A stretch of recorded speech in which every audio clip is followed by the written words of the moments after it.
All right. Good morning. How y'all doing today? All right. Hey, you guys are awake, man. Weren't Don and Trish great? Don Henley and Trish Yearwood, weren't they good? I know, somebody sitting back there going, I thought that was Chuck and Emily. Just kidding, guys. Y'all just relax. It's all about what is said and what's heard. Communication is that. Communication is about what is said and what's heard. And that's where we are today, and that's where we're going. That's where we're headed down the road today as we talk about that and look specifically how it applies to two colors in the whole spectrum of this thing called temperaments. But miscommunication can cause problems as well, right? I mean, we agree on that. All across the board, it can cause problems. It can cause problems in business that cost time and money. And I mean, for example, some of you guys may be able to identify with this video right here and see how miscommunication can just exactly affect a business. Check this out. Tell him we're flexible. Don't worry, my Dutch is okay. Just okay? Mm-hmm. Deze man is erg super. Tell him we need this merger. En hij heeft een knuffel nodig. Knuffel? It's happening. Yeah, miscommunication can affect so many different things in business. It can affect sports. I mean, if a quarterback gets up to the line and he audibles on a play, if not everybody hears the audible and he throws the pass and it gets picked off for a pick six, somebody's going to look bad on the next day of evaluations. But miscommunication affects so many different things. Probably the one thing it affects the most is relationships. Miscommunication affects relationships the most because what we say and what they heard has an impact on both parties.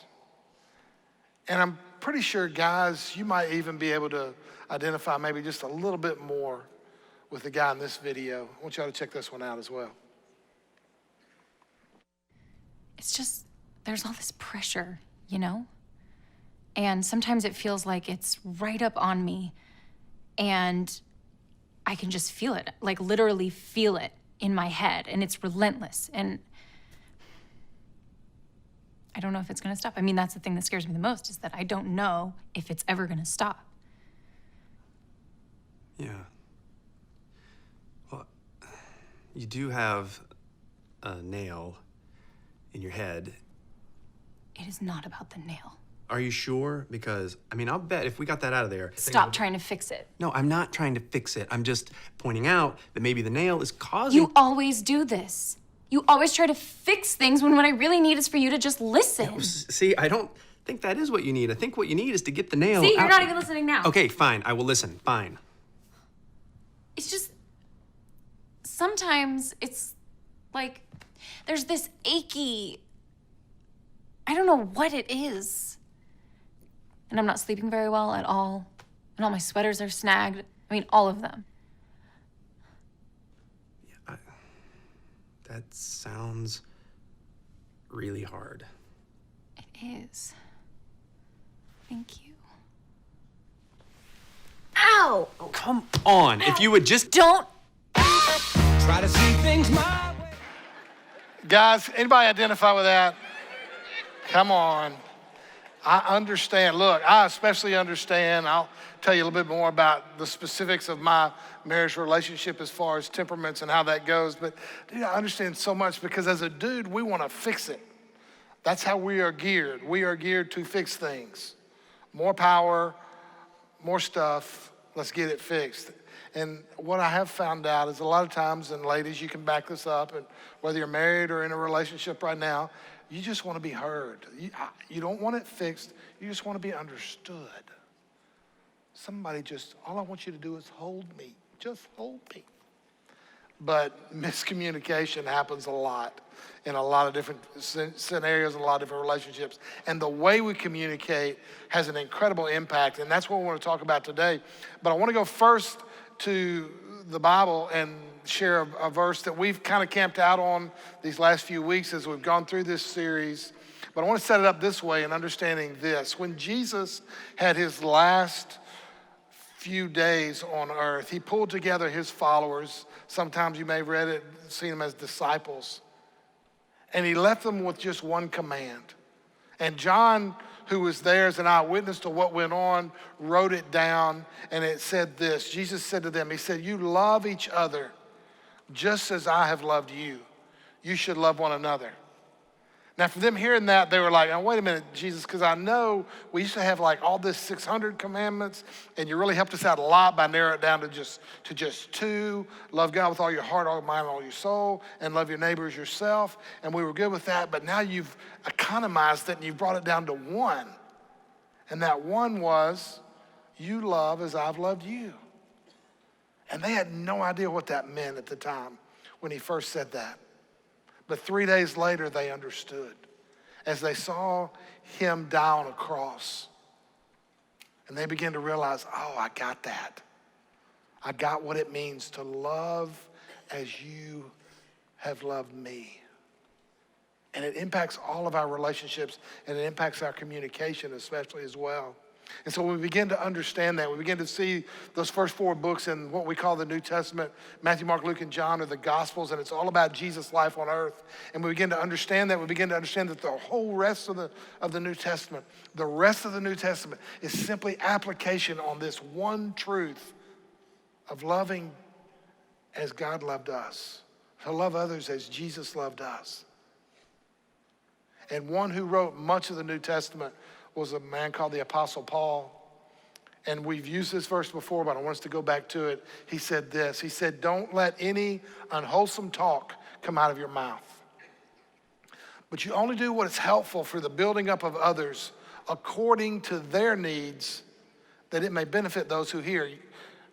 We've used that verse several times over the last few weeks, but I want you to understand a few things about that. First, it says, don't let any unwholesome word come or unwholesome talk come out of your mouth. So that tells us this. That tells us that our words are a choice. Justin said it this way: every word that you use is a word that you choose. And so as we communicate, as we talk to other people, we've got to understand that we have the choice to choose the words. It's not just open my mouth and bleh, here comes the words. Those are words that we choose regardless of what our temperament, what our color is. Second thing he says about that is you don't let any unwholesome talk come out of your mouth. As we've also talked, unwholesome doesn't necessarily mean just the cuss words or the off-color words or the innuendos. I went to old Merriam-Webster. He's a good guy. Maybe 2 people, Merriam and Webster, who knows. But he wrote this thing called the dictionary. And they define unwholesome as this: anything that is detrimental to the physical, mental, or moral well-being of oneself or of another. Let me read that to you again. It's anything that is detrimental to the physical, mental, or moral well-being of yourself or another. So what Paul is saying here is, don't let those words come out of your mouth. Now, here's what's important for us to realize today as we're moving on down the road. If you're here this morning and you're not a God follower, you're not a believer, you would not consider yourself a Christian. Maybe you're just here because your boyfriend or girlfriend came and you thought, I can earn points this way, husband, wife, significant others here, and you're just showing up. Or maybe you're just here because, man, you have to. My parents said, if you're gonna live under my roof, you're gonna go to church, whatever it is. If that's where you are, then what we're sharing, what we're talking about in that verse and the other verses we're going to today it's just good stuff for you. You don't just have to throw it out the window. You can really hold on to it because it's good stuff and it'll make your life better. But if you're here today and you are a God follower, you do consider yourself a Christian, then you need to understand this is a mandate for the way we live. That we're not to let any unwholesome word come out of our mouth. And that raises the stakes for all of us. It raises it for us because it said, he goes on to finish that and he says, but here's what you do. You use only the words that are helpful for building up. He said it this way: only what's helpful for building others up according to their needs, that it may benefit those who listen. So Paul said, look, the words that we use, should build up and not tear down. So that we understand the truth of the matter, that our words land differently on those who hear them. See, we may say it this, but the reality is they heard that. And part of why we wanted to do this series is for us to understand that while we're all here together, that there are basically 4 different perspectives that come at how we give and receive that language for ourselves and for other people. And so we need to understand first and foremost that your temperament, your color, your personality, who you are, determines the words that you speak. We've used this diagram in the past of the 4 colors, yellow, red, green, and blue. And Justin did such an excellent job of talking to us about the yellow and a little bit about the red, because that joker is high yellow, if you know what I'm saying. But today I want to talk about these 2 down here, the green and the blue. Now, I took the little inventory or test or whatever, and I come in this way. I'm either yellow, green, or I'm green, yellow, depending on honestly how I feel and what I had to eat the night before. Just saying. But because I enjoy being around people. These are more people-driven. These are more task-driven. And I enjoy being around people, and that energizes me. But I'm also in this mode right here. I'm in the harmony mode. I'm in the mode of, our theme song is, just why can't we be friends? Why can't we just all be friends? And everything goes just well. Nobody rocks the boat. We're all in this together. If you're a high green person in this room, you actually believe that the 2,132 friends on Facebook are your real friends. And you have bought into that. You know what that means. A green often speaks the easygoing, enthusiastic, patient words.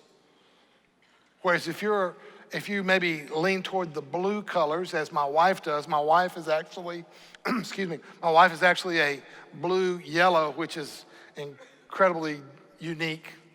I was gonna say odd, but I've learned better words. Unique, but they often speak detail, judgment, and thoughtful words, which makes sense. She's a counselor, and so she understands the power of words. And I've also learned to understand the power of words and her words too, as we deal together. And it's always been interesting in what we do, but that's kind of the way that we speak and how we exchange information. And we all come out of that perspective. If you've had the opportunity to go online, I want to encourage you again to go online and take the assessment. It'll give you just a few questions, statements that you agree with, and it'll score you out, and it'll tell you what you have a tendency to lean towards. But if that's where you are, then it helps you understand this, and maybe even helps you understand a little bit more the responses of the people in this next video I want y'all to check out. Watch this.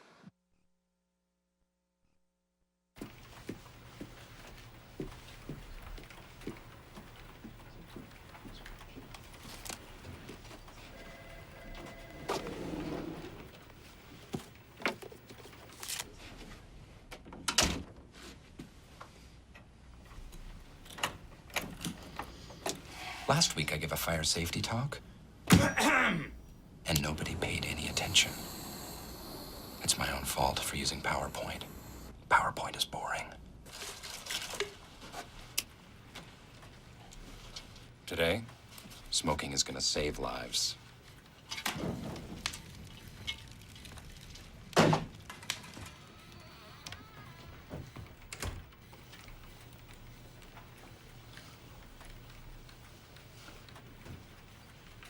Does anyone smell anything smoky? Oh my God! Oh my God! Fire! Oh, fire! Oh my goodness! What's the procedure? What do we do, people? The phones are dead. Oh, how did that happen? It's out in the hall. No, we don't know that. The smoke could be coming through an air duct. Oh my God! Okay, it's happening. Everybody stay calm. What's the Everybody procedure, stay calm. everyone? What's the procedure? No, Michael, no! Touch the handle. If it's hot, there could be a fire in the hallway. What does warm mean? Oh my gosh, try it. Not a viable option. What next? Don't run! Over the other door. Oh, here's a door. Check that one out. How's the handle? It's warm. Okay, go to the back Well, door. another option. Another option. Jeez. Okay, settle down, everyone. No Oh, I bunching. forgot my purse. Leave it, woman. Get out of the way. Go, go, No, go! things can be replaced, Phyllis. People, human lives, however, can. Ah, my hand! That's hot! This one's hot too. Okay, we're trapped. Everyone for himself. Okay, so. Okay, procedure. Exit options. Where do we go, folks? Use a what to cover the mouth? A what? A rag, a damp rag, perhaps. Let's remember those procedures. What are the options? Okay, that's the wrong way. We've already tried that. Remember your exit points. Exit points, people. What's next? Oscar! Huh? Stay alive. I'm getting help. Pull me up. You're too heavy. I only weigh 82 pounds. Save Bandit. How about 911? Anyone? 911.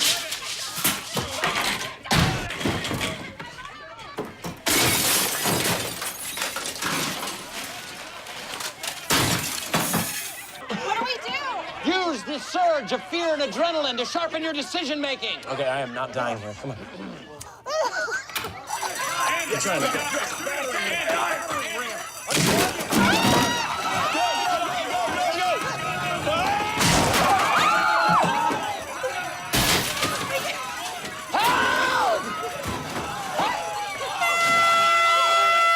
Attention! Employees of Dunder Mifflin! This has been a test of our emergency preparedness. There is no fire, it was only a simulation. What? Are you feeling it? Are you feeling it? Some of you may have realized what's going on there in the sense of perfection and order versus calm and harmony. But so who we are, temperament determines what we speak. But also the second thing is our temperament determines what we need to hear. What do we need to hear? If you're a green or a blue, what do you need to hear? We go back to our chart and it'll tell. So the needs of someone that's a blue are safety, sensitivity, support, space, and silence. Any blues identify with that? While green is the whole, again, harmony, worthiness, respect, lack of stress. Just be chill, man, it'll work. I told you that my wife Perry is a blue yellow and I'm a green yellow, and the way that plays out a lot is how we seek to get like re-energized. Like if I've had a involved task that I've been working on, or maybe a project or something at home or at the office, I get re-energized by the ability of just being around people. So when I get home, I'm like, let's call some friends and let's go get a bite to eat. Let's just hang out and talk with them. Perry, my lovely wife, on the other hand, is re-energized through these words, space and silence. Just give me a book and my couch and I'll get re-energized. And so as we get to understand the needs of that person, I begin to understand what her needs are, and she begins to understand what my needs are. Or maybe you deal with someone along those lines. You begin to understand the need for safety and sensitivity, the need to just feel that safe. So if something happens and I go, well, this will be all right, hey, what's that popping sound in the it'll be okay, ain't nothing wrong with that. It could be gunfire, it could be fireworks, it could be anything. But if I understand her need, I'll understand her need for safety. I understand her need for times of silence and solitude in the same way that she understands my needs as well. Maybe you've seen that in your own family. Sometimes a son just needs to be able to connect with his mom as well. Now check out this video and see what I'm talking about.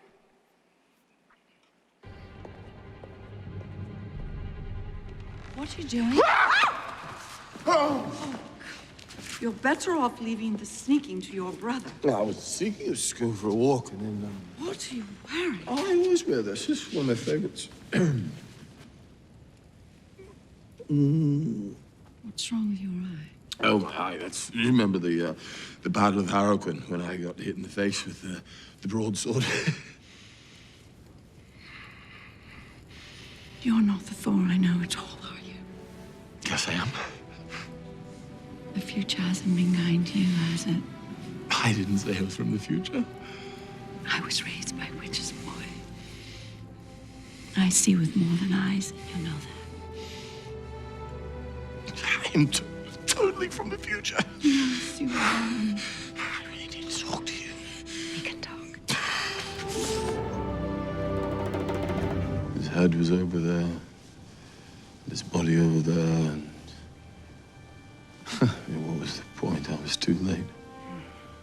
I was just standing there. Some idiot with an axe. No, you're no idiot. You're here, aren't you? Seeking counsel from the wisest person in Asgard. Yeah, yes.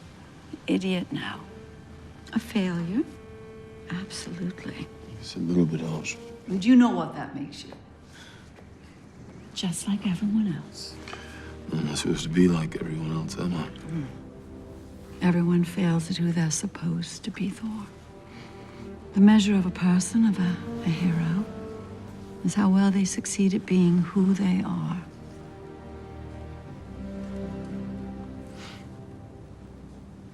Really missed you, Mom.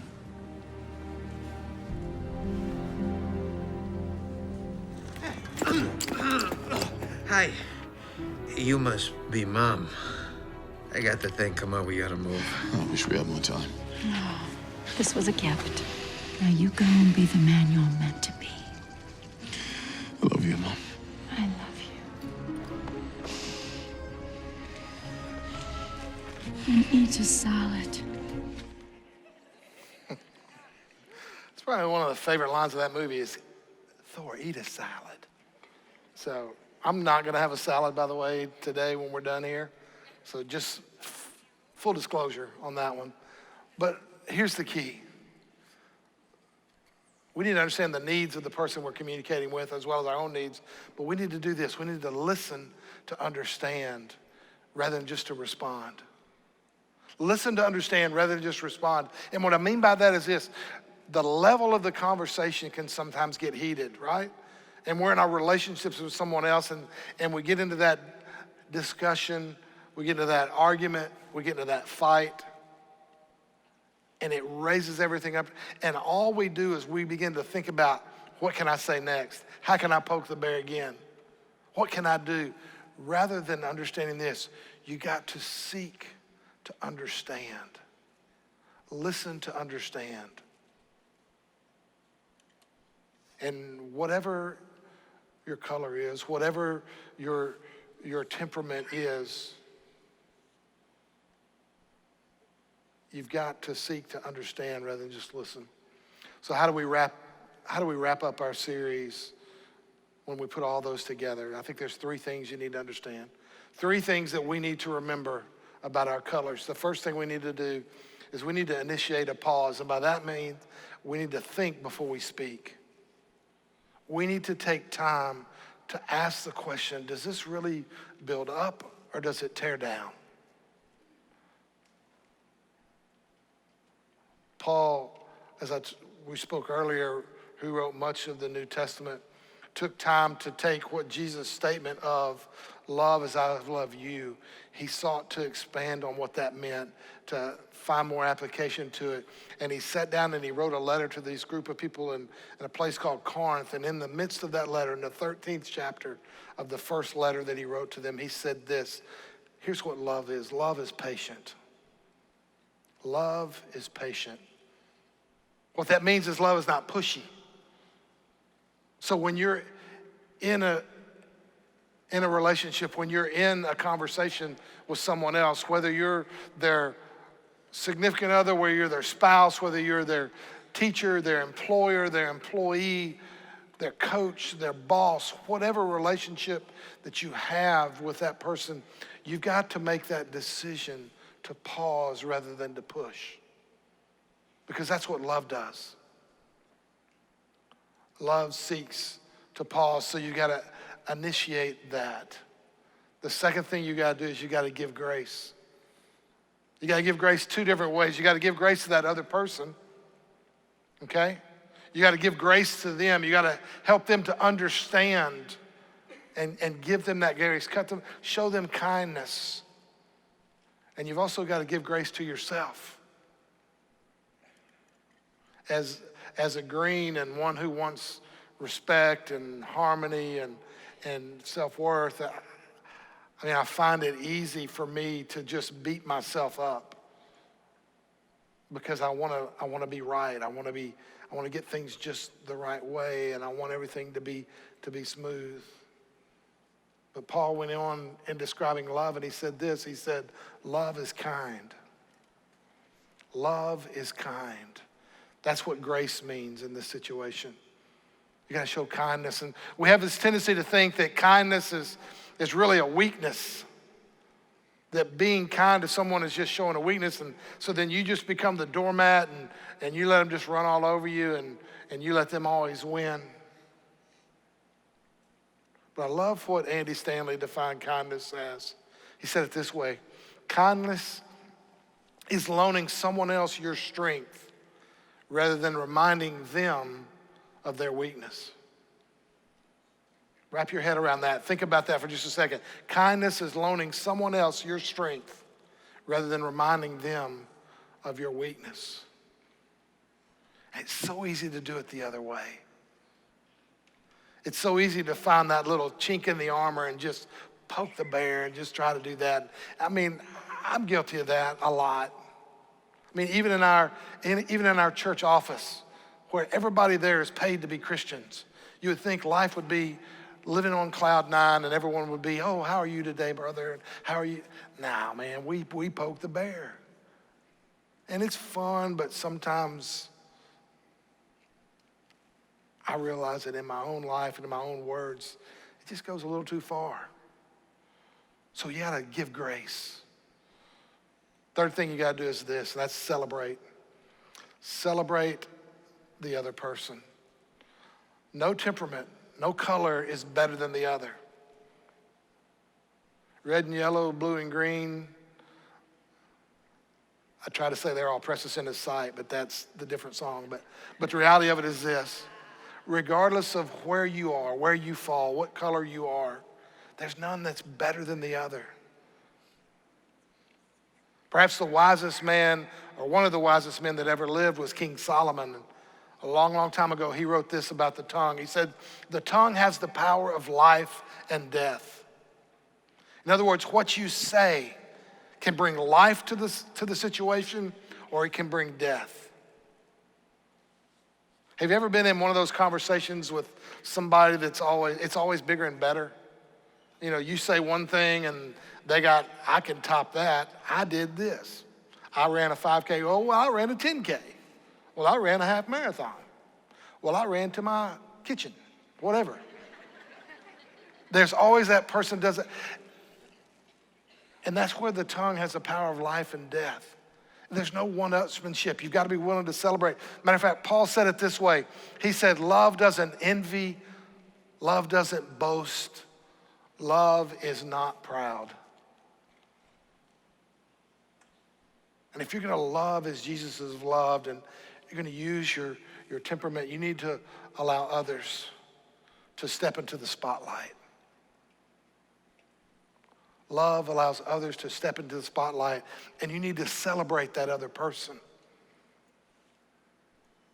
That is so hard to do in our culture, where it's claw your way to the top, and it doesn't matter who goes down on your way there. But the reality of it is this: if we're going to listen to the mandate, if we're going to make our lives better, then we need to understand that the words that we say have power. And we need to take time to think before we speak. We need to take time to give grace. And we need to take time to celebrate that other person. But a lot of times the stuff that goes on in our life doesn't allow us to do that because we buy in to what we think we know. And we just put ourselves down. You go, you don't understand my situation, Bryan. You don't understand the person I have to live with. It's constant criticism. You don't understand what I'm going through. I can never please this person. When the reality of it is this, we need to understand this. We need to understand that our beliefs determine our behavior and not just what we know. Because there's been so many times that, man, we said something and we thought, man, why did I say that? Why did I do that? When the reality of it is, we need to understand that our beliefs determine our behavior. And we need to see ourselves as God sees us. Because once we do that, once we see that, we begin to understand the power of our words and the uniqueness that God has given to us. I want y'all to listen to this song, and then I'm going to come back and I'm going to wrap things up. But listen to the power of the words. Listen.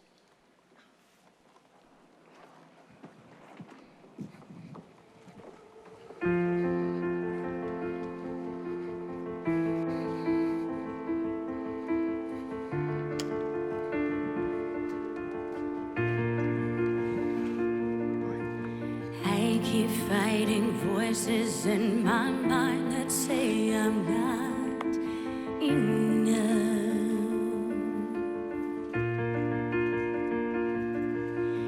Every single lie that tells me I will never measure up.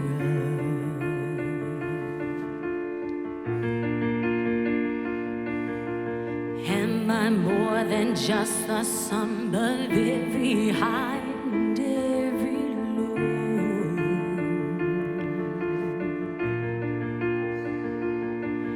Remind me once again just who I am, 'cause I need to know.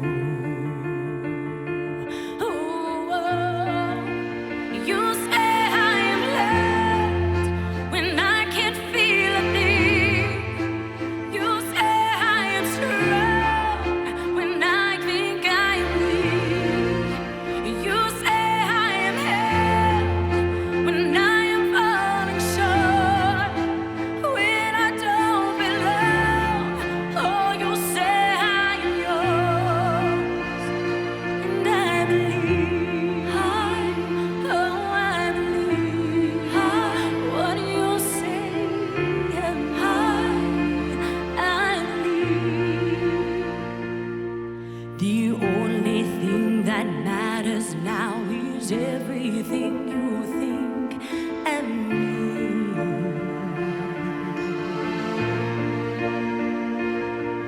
In you I find my worth, in you I find my identity.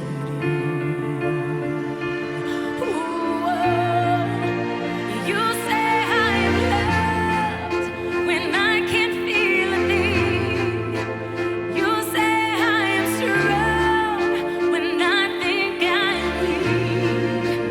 You say I am held when I am falling short, when I don't belong. Oh, you say I am yours, and I believe. Oh, I believe what you say of me. I believe.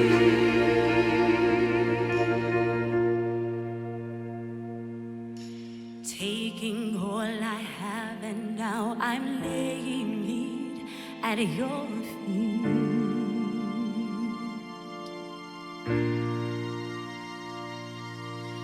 You'll have every failure, God. You'll have every victory. Ooh, you say I am loved when I can't feel a thing. You say I am strong when I think I am weak. You say I am held when I am falling short, when I don't belong. You say I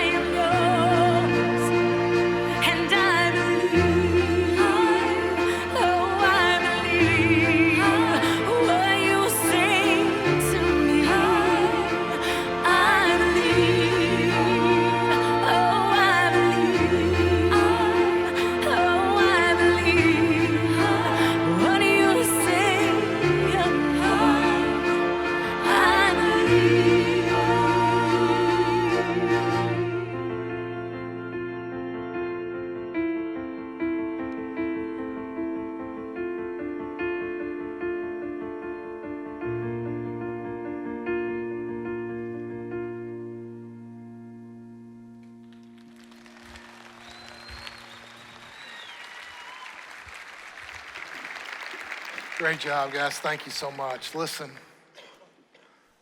our stuff doesn't define us. The stuff we have, the stuff we don't have. Other people don't define us. We are defined by a Heavenly Father that loves you so much that he sent his son. And he said, this is what love is. And so that begins to affect the relationships that we're in. And it helps us to define the words that we say that provide life rather than death. And I know that we come from all different backgrounds, and some of us have had more stuff going on in our lives than others. And you may have more questions than answers. And if you do, two things I want to tell you real quick. One, there is a care room. If you go out this door in the back and hang a left, there to your right underneath the escalator, there's some people there that are there just to talk and pray with you. There's some information there that gives you a picture of who you are and helps you through the stuff that's going on in your life. Second thing is next week, we're going to have another seminar to talk more about, in depth, about greens and blues and how those affect. Come back for that next week. But understand this. God sees you, he knows you, and he's for you. Let's pray. God, thank you. Thank you that you give us the ability to have a relationship with you, and God, that you loved us. And we can love because of that first love that you showed to us. And I pray that we would just believe that today. Because when we believe, it affects our behavior and it carries it out. And so God, as we walk out these doors, I pray that we would be reminded of that incredible love that you have for us. And then we can take that love and give it back to you and show it to others through the words that we say, through the things that we do, and through the impact that we can make because of that love. And we thank you for that. In Jesus' name, amen. Hey guys, thank you so much for coming. Next week, we start a brand new series called Give Thanks, as Justin said. He will be back. And I've also been told this. We had some people say, man, why don't you ever say peace when you're done speaking? Here's why I don't say peace. Peace is a trademark of Justin Hagler. So if I give you the peace, I got to pay the dude money, okay? So with all that, I'm going to say, y'all go out and love this week. Have a great one. Thanks.